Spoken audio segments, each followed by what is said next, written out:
It's not the hardest thing to do. How can I question you? Throw my life into the fray. Let go and live my life your way. Make these changes, make me strong. Lean to His grace to guide you on. Lord, I say from bend and kneel, do what you ask of me.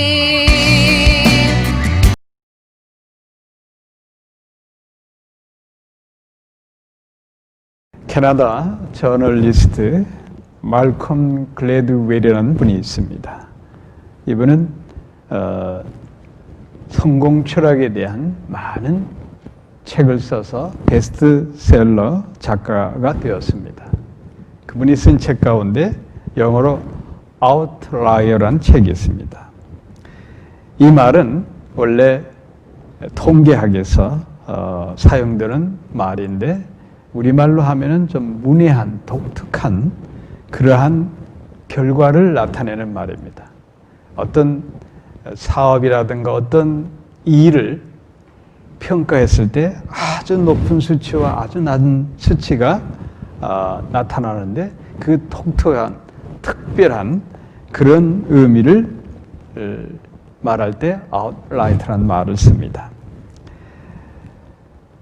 이 말콤 글래드웰 이 사람은 다른 것보다 사람이 어떠한 결과를 만드는 데 있어서 남들에게 없는 특별한 일을 창출해내는 사람, 우리가 소위 말하는 그런 사람들을 천재라고 부릅니다.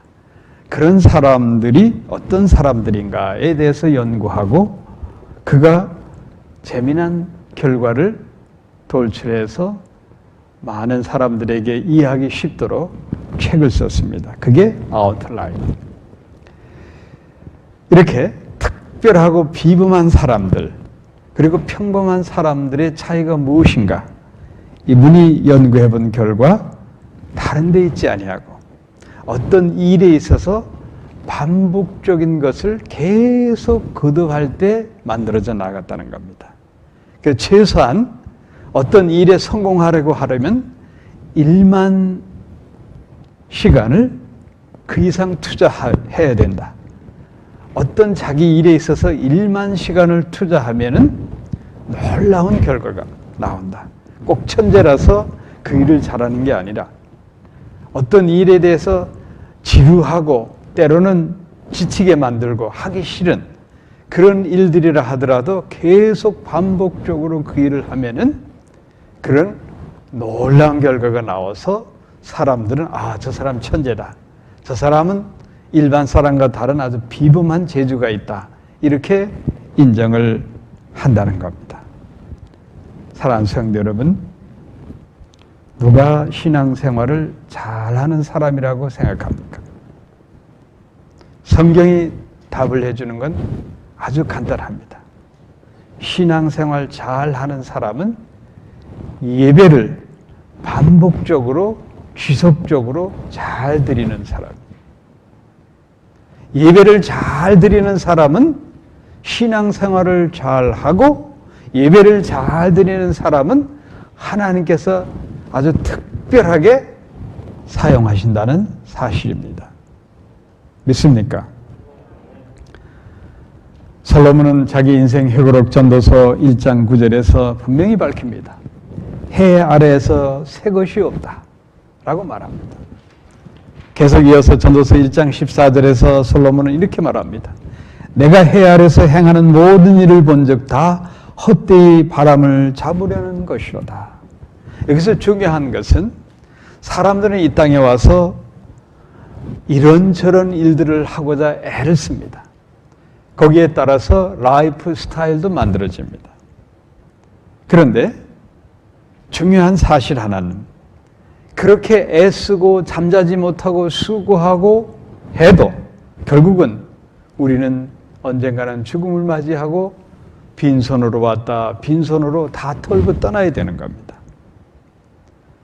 그런데 우리가 살면서 이 땅에서 가장 하나님께서 보실 때 유산으로 남기는 것은 무엇이냐?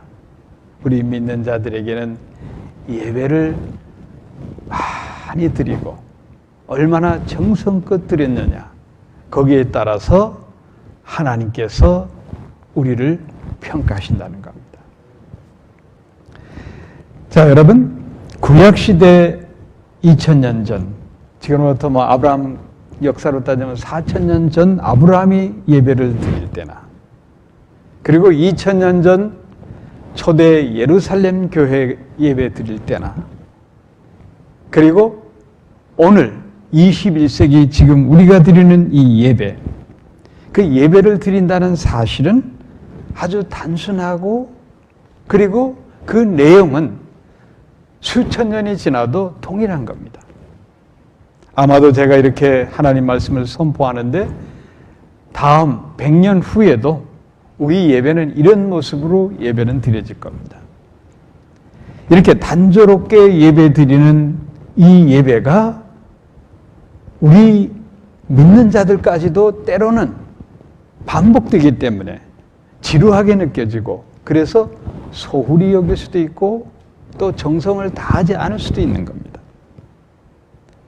오늘 제가 여러분들께 주고자 하는 핵심의 말씀은 예배는 신앙생활의 핵심이고 믿는 자의 삶의 중심이라는 것입니다. 예배가 무너지면 신앙생활 자체가 무너지는 겁니다. 예배가 무너지면 믿는 자들의 삶 자체가 무너지게 되는 겁니다. 우리가 교회 봉사를 하든지 또 전도를 하든지 또 교회 여러 가지 행사에 참여하지 못한다 하더라도 정말 중요한 것은, 우리 신앙생활의 가장 중요한 일은 예배를 잘 드리는 거예요. 예배를 소홀히 여기는 여러 가지 원인이 있지만 저는 크게 세 가지로 늘 생각합니다. 첫째는 생활이 힘들기 때문에 예배를 잘 안 드리려고 합니다. 우리가 일을 하든 또 가정에 어려운 일을 당하든 또 때로는 건강이 원치 않게 아프다든가, 하여튼 이런저런 좋은 일이든 나쁜 일이든 힘들고 바쁘고, 그래서 예배를 소홀히 합니다. 두 번째는 시간이 없다는 겁니다. 자, 그런데 여러분 분명히 알아야 됩니다. 예수 믿는 사람들은 세상 사람보다 2배로 바쁘게 살아야 됩니다. 예수 안 믿는 세상 사람들은 돈 잘 벌고 잘 먹고 잘 살면 되는 것, 그것으로 끝이는 겁니다. 그런데 우리 하나님의 사람들은 나만 잘 먹고 잘 살 수 없고 가장 중요한 삶의 중심이 하나님을 경외하는 거예요. 그러니까 하나님을 경외하는 일은 우리가 예배를 통해서 드려지고, 더 나아가서 우리 삶 전체가 예배가 되어야 되는 거예요. 그래서 우리는 바쁠 수밖에 없는 겁니다. 시간이 없다고 말할 수가 없는 거예요. 세 번째는 세상 놀이가 즐겁다는 거예요. 마귀는 항상 우리에게 이렇게 시험합니다. 인생 별거 있느냐? 그냥 즐겁게 사는 것이지 라고 알게 모르게 사람을 통해서, 환경을 통해서 우리는 그런 육신의 쾌락과 세상의 안목과 정욕에 모든 것을 걸고 살도록 그렇게 유혹을 하는 겁니다. 그래서 우리는 예배를 소홀히 여기고 예배에 불참하는 경우가 많이 있다는 겁니다. 이미 20세기를 넘기기 전에 유럽과 미주 교회들은 예배를 등한시하고 말았습니다. 그리고 세계에서 유일하게 가장 뜨겁게 예배드리던 한국 교회도 어느덧 그 열정이 식어지고 말았습니다. 한국에서 흔히 하는 말로 가나안 성도란 말을 해요. 교회 안 나가에 이렇게 역순으로 하면 가나안이 되는 겁니다. 이 가나안 성도가 지금 10%를 넘어섰다고 그러는 거예요. 10명 중에 1명이 가나안 성도예요. 그러니까 혼자서 요즘 같으면 코로나 바이러스로 인해서 온라인 예배를 많이 드리는데, 집에서 그냥 온라인 예배 혼자 잘 드리면 되지, 이런 사고를 갖는 사람들이 이번 기회에는 더 배로 더 늘어날 그런 조짐에 있는 겁니다. 자, 여러분, 중요한 것은 예배자의 자세가 중요합니다. 마귀는 어떻게 해서든지 우리가 이런저런 핑계를 대고 이런저런 환경으로 예배를 드리지 못하도록 그렇게 악한 무리들을 동원하기도 하고 세상 권력과 공권력으로 예배를 방해하기도 합니다. 또 우리 자신은 안일해져 가지고 예배를 못 드리도록 그렇게 유혹을 한다는 사실입니다. 여기서 우리는 경각심을 갖고 예배를 회복하는데 온 정성을 쏟아야 될 것입니다. 자, 여러분, 오늘 본문은 초대교회 성도들이 솔로몬 행각에 모여서 예배를 드리는 내용을 읽었습니다.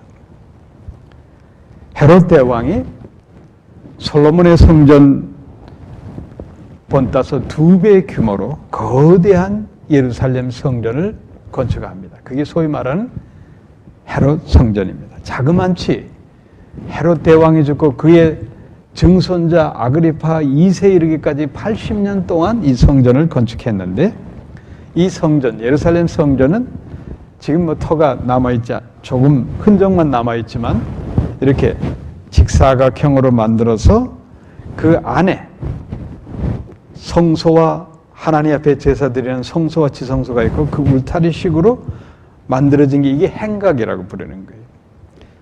이 행각이라는 것은 지붕만 있고 기둥만 있고 지붕만 덮은 거예요. 그래서 그 공간이 굉장히 큽니다. 그러니까 4군데가 행각이 있는데 그 중에서도 동편 쪽, 예루살렘 성전 동편 쪽에 있는 행각을 솔로몬의 행각이라고 불렀던 겁니다. 이 솔로몬의 행각은 이름이 붙여진 의미가 있는 겁니다. 헤롯 대왕이 솔로몬 성전보다 2배 규모로 크게 졌는데 손을 안 댄 곳이 바로 이 동편 쪽에 있는 행각. 그래서 헤롯은 당시 유대인들이 굉장히 증오했던 인물이 온전한 유대인도 아니고 정치적인 목적으로 헤롯 성전을 지었기 때문에 이 헤롯의 손길이 안단 이것을 솔로몬, 이스라엘 백성이 가장 흥왕하고 번성했던 솔로몬 시대를 연상해서 솔로몬의 행각이다 이렇게 불렀던 겁니다. 이 솔로몬의 행각은 큰 거대한 기둥 162개가 받치고 있는 지붕만 있는, 그리고 그 밑에는 공간이 굉장히 넓습니다. 긴 회랑처럼 생긴 곳인데 이곳에서 요한복음 10장 23절에 보면 수전절 때 예수님께서 말씀을 선포했던 곳이기도 하고, 그리고 베드로와 12 사도들이 이곳에서 말씀을 가르쳤던 곳입니다.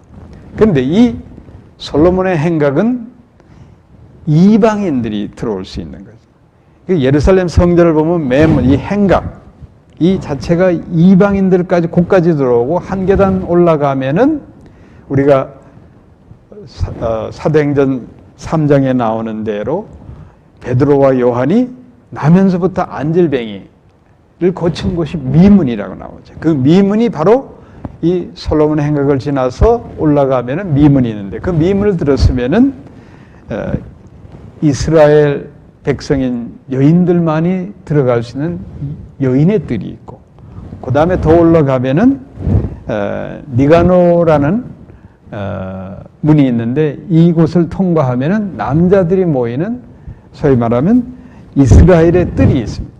그리고 맨 마지막에 올라가서는 거기가 성소와 지성소가 있는 예루살렘, 그게 성전이 되는 거예요.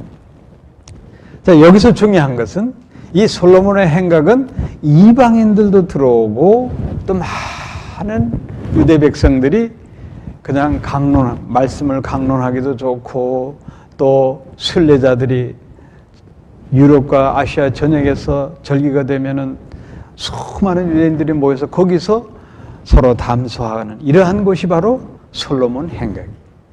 그런데 이 솔로몬 행각이 초대교회에서 유명한 예배터가 된 원인이 있어요, 여러분. 사도행전 3장에 보면 베드로와 요한이 성전 비문에 있는 안질뱅이를 일으키면서 놀라운 기적이 보여진 거예요. 그래서 이제 오순절 때 전 나라에서 온 세계 여러 열방에서 온 순례자들 또 예루살렘 거민들이 이 사건을 목도한 거예요. 그리고 나서 12사도가 기적을 행할 때마다 사람들이 몰려드니까 12사도가 나타난다고 하면은 사람들이 자연스럽게 모여드는 거예요. 이 베드로와 요한이 베푼 이 기적 사건을 통해 가지고 바로 그 성전의 미문 앞이 바로 솔로몬 행각이에요. 그래서 여기가 자연스럽게 초대교회 예배 초소가 된 거예요. 처음에는 3,000이 모여서 예배를 드리다 그 다음에 5,000명으로 늘어나는 놀라운 역사가 이루어지는 겁니다. 그리고 그로 인해서 예수 믿는 사람들이 날마다 더하게 되었던 겁니다. 그리고 믿는 사람들이 오늘 본문 사도행전 5장 12절 말씀이 참 중요합니다. 믿는 사람이 다 마음을 같이하여 솔로몬 행각에 모이고, 그러니까 예수 믿는 사람들이 마음을 같이해서 솔로몬 행각, 초대교회 예배당이 됐죠. 여기에 모여서 예배를 드렸다는 사실입니다. 그러니까 한 마음으로 예배 드릴 때에 하나님의 성령의 역사가 일어나는 겁니다. 그리고 이사 표적이 일어나게 되는 거예요. 우리가 이렇게 예배 드리지만 몸은 따르지만 성령 안에서 한 마음으로 예배 드릴 때 성령의 권능이 임하게 되고 그리고 살아계신 하나님의 능력이 나타나게 되는 거예요. 우리 교회가 앞으로 드려지는 예배 속에 여러분들 예배에 집중하면 예수만 바라보고 우리 모든 교원들이 한 지체라 생각하고 그러한 마음으로 예배 드리시기를 권면합니다. 그래야 하면은 영적인 이 에너지가 결집이 될 때에 하나님께서 놀라운 기적을 베푸시게 되는 겁니다. 오늘 보면 사도들의 손이 나옵니다. 이 사도들이 손만 얹으면 기적이 나타나는 거예요. 그뿐만 아니라 오늘 본문에 보니까 사도행전 본문 5장 15절에 보면 심지어 병든 사람을 메고 거리에 나가 침대와 요 위에 누이고 베드로가 지날 때에 혹 그 그림자다로 네게 덮을까 바라고 이렇게 기록이 돼요. 그러니까 베드로가 기적과 권능을 행하니까 예루살렘 거민들이 베드로 그림자만이라도 환자가 스치고만 지나가도 기적이 일어난다 이렇게 믿게 되는 거예요. 이게 다 성령의 역사로 이루어지는 겁니다. 그러니까 하나님께서 이 사도들을 12사도들을 이러한 성령의 권능으로 보여주시게 되는 거예요. 왜 그렇게 하시나? 예루살렘이라는 곳은 유대의 최고 상류층들이 살아요. 대제사장 그리고 유대의 간원들. 그 사람들은 이 베드로와 요한 이 갈릴리 어부 출신들을 아주 갈릴리 시골뜨기들로 아주 무시해버린 거예요. 그래서 하나님께서 이 사도들의 영적 권위를 세워주기 위해서 베드로와 요한이 환자들에게 손을 대면은 그냥 불치병에 치유되고 놀라운 기적의 역사가 일어나도록 하나님께서 역사하신 겁니다.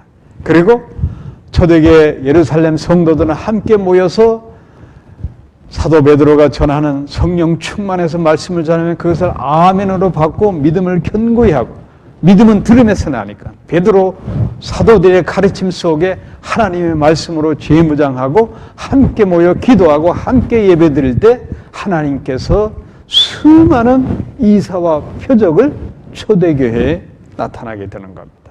일일이 다 사도 누가가 사도행전은 사도 누가가 기록합니다. 다 일일이 일어난 기적의 사건을 다 기록하지 못했을 거예요. 한마디로 초대 예루살렘 교회 예루살렘 교회 예배터였던 솔로몬 행각에서 안질뱅이뿐만 아니라 수많은 불치병자들과 귀신 들린 자들이 나와서 귀신에서 해방되고 살아 역사한 하나님의 은혜를 누리게 되었던 겁니다. 자, 여러분 이렇게 하나님의 성령의 역사가 강하게 나타나면은 교회에는 핍박이 옵니다. 왜 그럴까요? 악한 무리들은 성령과 대적하는 거예요. 그래서 예수 열심히 믿고 교회 섬기고 뜨겁게 기도하고 열정적으로 예배드리는 그러한 그리스도인들을 악한 세상 권세 잡은 자들이 그냥 봐주질 않아요. 핍박을 가하게 되는 거예요. 근데 놀라운 사건은 이렇게 교회는 핍박을 받으면 받을수록 교회는 부흥한다는 사실입니다. 기독교 2000년 역사를 보면은 교회가 편안하고 안일할 때 시험이 들렸지, 교회가 생사를 걸고 초대교회 성도들이, 로마에 있는 초대교회 성도들은 지하 무덤에서 생명을 내놓고 예배드릴 때 하나님께서 크게 역사하시고 그 교회가 압제되고 눌리면 눌릴수록 더욱더 성령의 뜨거운 열기가 일어나서 교회는 부흥했다는 사실이에요, 여러분. 한국교회 역사도 마찬가지예요.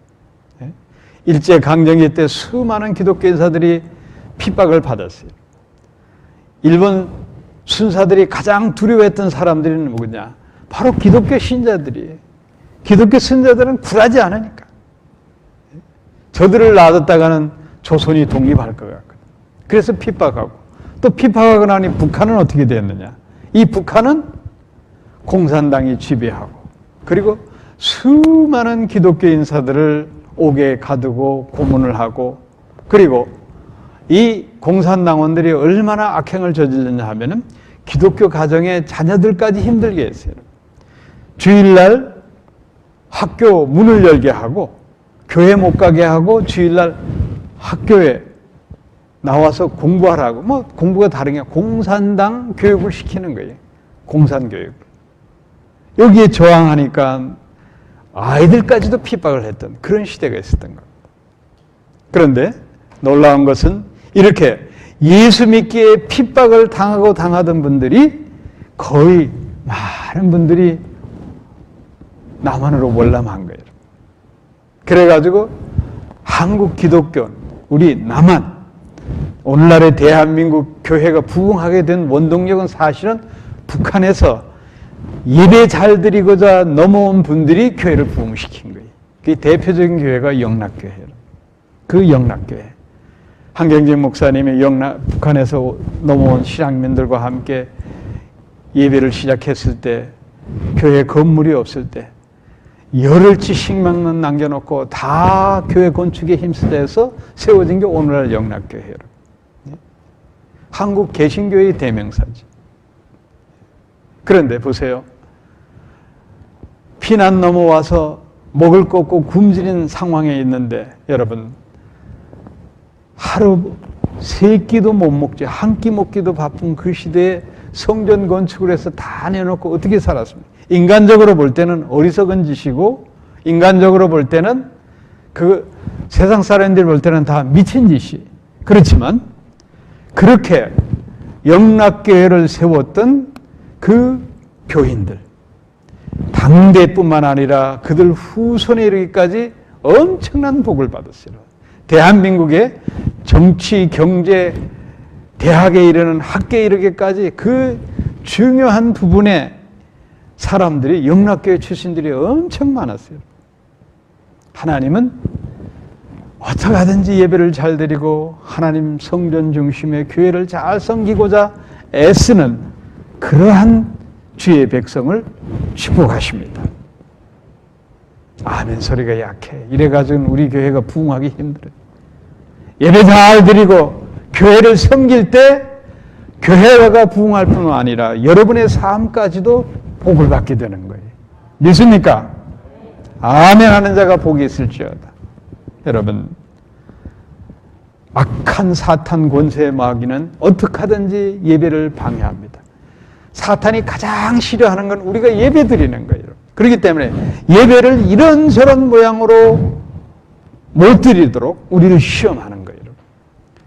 금년 2020년 이해는 여러분 어떻게 됐습니까?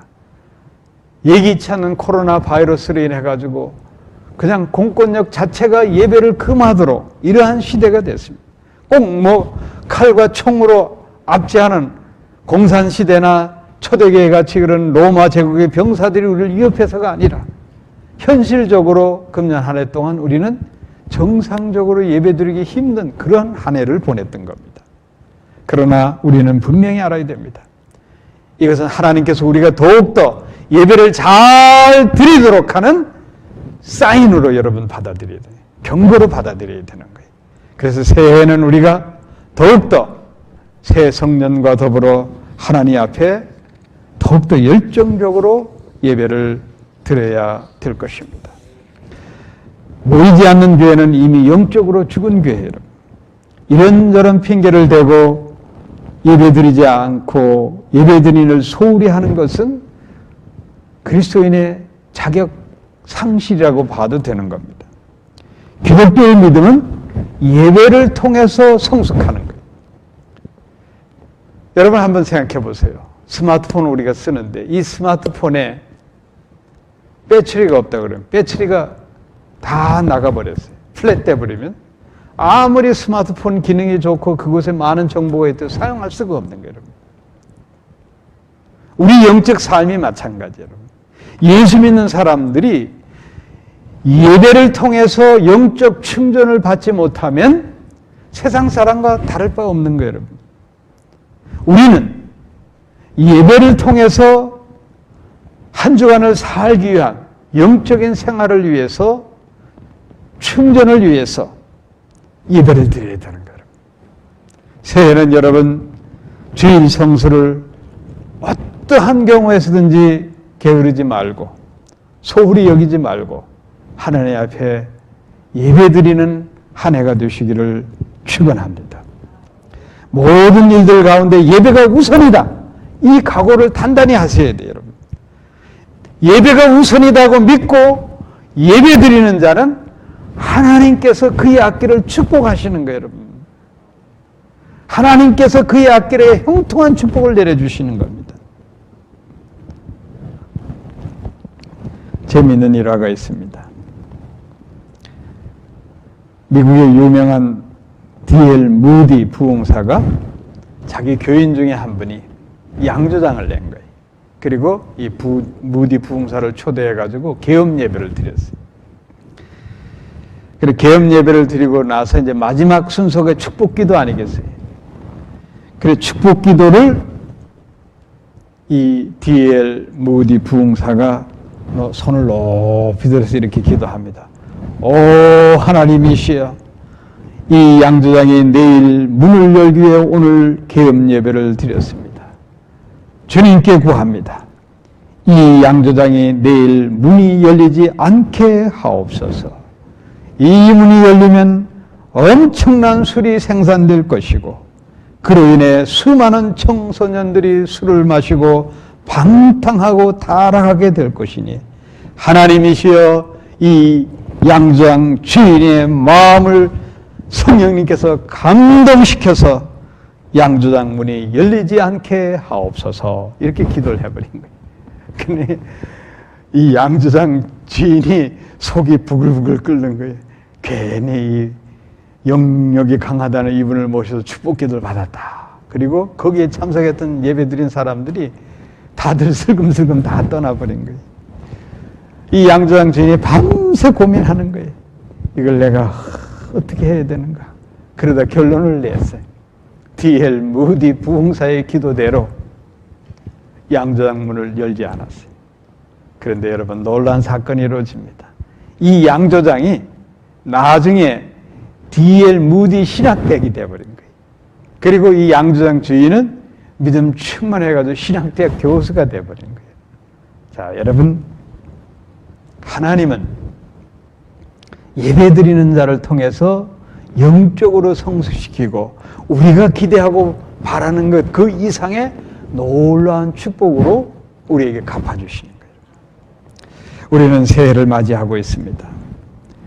대다수 성도들이 다 한 해의 소원을 갖고 하나님 앞에 기도의 제목을 갖고 이 시간 나와 기도합니다.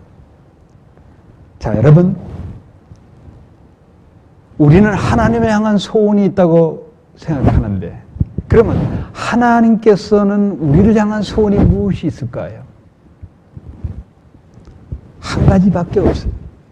하나님은 우리를 바라는 것, 우리가 하나님을 경배하는 거예요.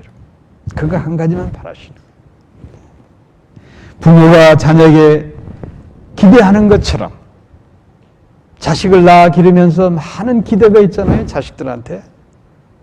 그렇게 기대하듯이 하나님도 우리를 아바 아버지 하나님이기 때문에 우리를 향한 기대가 있어요.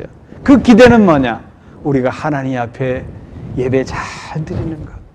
그것을 우리 하나님이 원하시는 겁니다. 이 사실을 알면은 여러분, 하나님 앞에 예배 드림으로 인해서 우리가 엄청난 복을 받는 그 비결을 이 시간에 여러분 깨달아야 되는 거예요.